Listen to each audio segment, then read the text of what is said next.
Oui, c'est sûr qu'aujourd'hui, on a fait un match plein. Voilà. On a fait un match intense, on a fait un match concentré. On a eu des occasions, on les a mises au fond. Donc, ouais, effectivement, c'est un match complet. Pas eu de trous dans le match. Voilà. Donc, ça veut dire que peut-être on commence à apprendre aussi. T'es pas vraiment satisfait du match de Marseille. Là, j'ai retrouvé d'autres valeurs. Voilà. Donc, au-delà des performances individuelles des uns et des autres, moi, ce que je retiens, c'est vraiment le collectif. Et voilà, j'ai vu des buts qui partaient de derrière et qui finissaient voilà, sur une touche dans les 18 mètres adverses. Voilà, ça, un grand plaisir. Voilà, j'apprécie. Voilà, j'apprécie ce genre de prestations. Mais je ne veux pas sortir un joueur particulier. C'est sûr que Christian a marqué des buts et il a fait un match extraordinaire. Il a été extraordinaire, mais à l'image de toute l'équipe. Avec un vrai réalisme. Oui, oui. Après, on s'est créé des occasions. Après, on n'en a pas eu 150 avant de marquer, mais on a su se créer nos occasions et puis à y croire vraiment, quoi. Donc, quand on est comme ça, après un brin de réussite qu'on est allé chercher, même sur le deuxième but, sur une frappe déviée, mais ça part d'un sentiment de vouloir la mettre au fond, quoi. Donc, ça me plaît beaucoup. Vous aviez haussé le ton après la défaite à Marseille. Vous avez fait des choix aussi, des choix d'hommes. Voilà, ça a porté ses fruits. C'était nécessaire de muscler un peu. Ouais, mais en fait, la déception, elle était dans le contenu à Marseille, hein. Je répète bien que Marseille nous était largement supérieur et on l'a vu.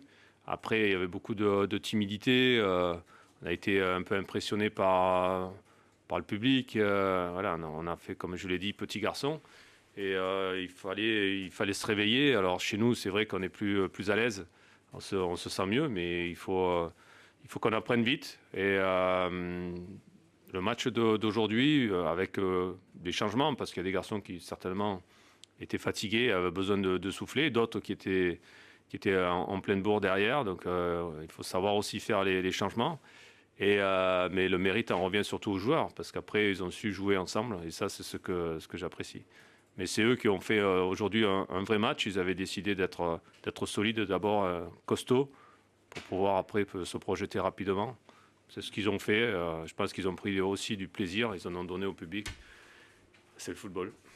Même le triplé de Tokyo, c'est quand même un joueur qui n'est pas souvent titulaire, mais c'était Mm. quand même une soirée.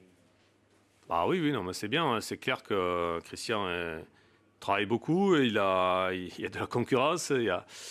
Mais il est là. Et c'est ce que je dis souvent, c'est que les garçons qui jouent moins, soyez prêts. Soyez prêts quand on va vous appeler. Il a été prêt, il a montré. Ça complique un peu, peut-être, enfin ça complique ça. Au niveau de tes choix, c'est bon aussi de pouvoir s'appuyer sur des joueurs qui jouent moins, qui répondent présents. Oui, mais c'est ce que je dis depuis le début, en fait, hein. C'est ce que je compte sur un groupe entier. Voilà. Après, il peut avoir des défections pour différentes raisons, de la fatigue, des méformes des uns et des autres. Il faut que derrière, on puisse avoir des joueurs prêts à rentrer. C'est ce que je dis, ce que je répète, c'est ce que j'ai vu ce soir. Donc j'apprécie. Qu'est-ce que vous avez dit pour Gaëtan Charbonnier que tu as sorti? Tu as sorti plutôt un remplacement. Il a un petit quelque chose ou pas? Il était malade, donc un peu fiévreux. Il a voulu jouer. Il a joué. Il a été performant aussi. Moi, j'ai bien aimé un peu dans un autre rôle. Dans un autre rôle, il a fait ce qu'il fallait. Après, je voulais pas trop tirer dessus parce que bon, déjà on a un match qui arrive assez rapidement. Et puis il y avait des garçons qui étaient prêts aussi à rentrer derrière. Justement, par rapport à ce replacement, pour lui, c'est quelque chose. Est-ce que c'était aussi pour apporter plus de puissance avec Mendy dans l'axe sur ce match-là, ou c'est quelque chose que tu imagines pouvoir réutiliser Oui, il y a des choses qui peuvent être réutilisées, puisque depuis que je suis arrivé, je demande aux joueurs, que ce soit les milieux ou les attaquants, d'être polyvalents. On peut jouer à droite, on peut jouer à gauche. On l'a vu avec Irving Cardona, qui peut jouer dans l'axe ou sur les côtés. Il n'y avait pas de raison que Charbot ne puisse pas jouer sur un côté. Petit moment que ça me trotte aussi dans la tête. Donc on l'a essayé un peu aux entraînements, on en a discuté. Voilà, après, c'était de trouver les repères, mais je pense qu'il les a vite trouvés. Ça nous a permis ce soir de réaliser un vrai bon match.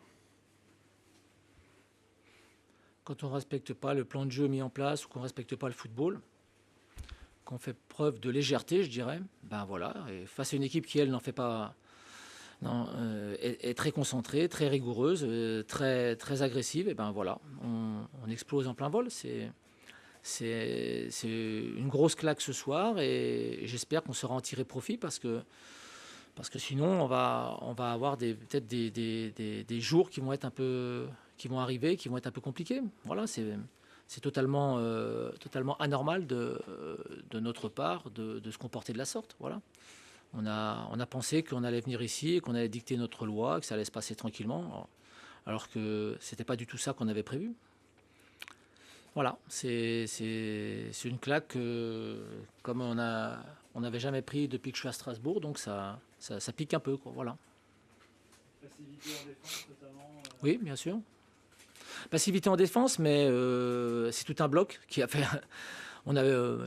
J'ai vu mon équipe aller presser les Brestois dans leurs 16 mètres, donc, enfin dans leur surface de réparation, alors que c'était pas du tout le plan de jeu. Voilà. Donc forcément, ça libère de l'espace dans le dos de notre défense, et puis des joueurs brestois qui s'y engouffrent. Et c'est pas du tout ce qu'on avait prévu. Donc qu'est-ce que vous voulez que je vous dise ? C'est comme ça. Il y a des soirs où il n'y a rien qui correspond à ce qu'on veut faire. Et on savait que Brest avait des joueurs qui frappaient de loin, qui avaient des bonnes frappes de balles. On n'a pas corrigé le tir pour autant. Donc voilà, il y a pas mal de choses qui, même si je les alerte, ne se sont pas passées comme elles devaient se passer. Mais je suis responsable de ça. Vous n'attendiez pas à ça, j'imagine. Vous étiez plutôt sur une bonne dynamique. En plus, c'est totalement inattendu de votre part. Ça prouve que le football, il faut être concentré toutes les journées, 38 journées par saison, de la première à la 95e ou 96e, tout le temps. Ce soir, on a pris une leçon à ce niveau-là de la part des Brestois. Même à 4-0, puisque après le match c'est fini rapidement après le 5e, mais même à 4-0, on les a vus défendre et s'arracher. Alors par moments peut-être avec un peu de réussite même sur la fin, mais quoi qu'il en soit, ils ne nous ont pas laissé un ballon facile pour marquer un but, contrairement à ce que nous on a fait. Voilà, donc c'est une très grosse désillusion ce soir, c'est une très très grosse déception, ouais, bien entendu. Vous aviez fait beaucoup de changements, c'est pour la gestion des... Non, on a fait les changements qu'on estimait nécessaires. On a un troisième match samedi, et voilà, sur la semaine, on n'a pas simplement pensé à faire tourner. C'était pas ça l'objectif. L'objectif, c'était d'apporter de la fraîcheur à certains postes, et puis que certains puissent justement garder un peu pour Toulouse, et que d'autres puissent retrouver du temps de jeu. C'était pas pour faire plaisir à qui que ce soit. Donc on avait un plan de jeu qui était bien précis, et avec des joueurs qui étaient capables de s'adapter à ce plan de jeu et surtout de le mettre en place. Donc pourquoi ce soir ça n'a pas fonctionné, je vous dis, il y a différentes raisons que je viens de vous évoquer, et puis on va faire un débriefing dans les jours qui viennent de façon à se projeter directement sur le match de Toulouse. Voilà. Mais il est certain que cette claque-là, on ne va pas l'oublier, c'est clair. Est-ce que vous regrettez d'avoir opéré ce turnover ? Non, absolument pas. Pourquoi, quand on perd, on devrait regretter les choix qu'on a faits, et quand on gagne, on devrait être conforté dans les choix qu'on a faits? Ça n'a absolument rien à voir. C'est tout. Ce soir, il y avait 4 changements, donc ça veut dire que il y avait des joueurs qui avaient joué contre Lyon, donc ces choix-là n'étaient pas forcément les bons non plus. Alors, si je vous suis. Non, c'était une question. Non, mais si je vous suis, je vous dis, les joueurs que j'ai mis, c'est a priori, je devrais regretter ça, mais je devrais regretter aussi les joueurs que j'ai maintenus. Donc, c'est dans un sens comme dans l'autre.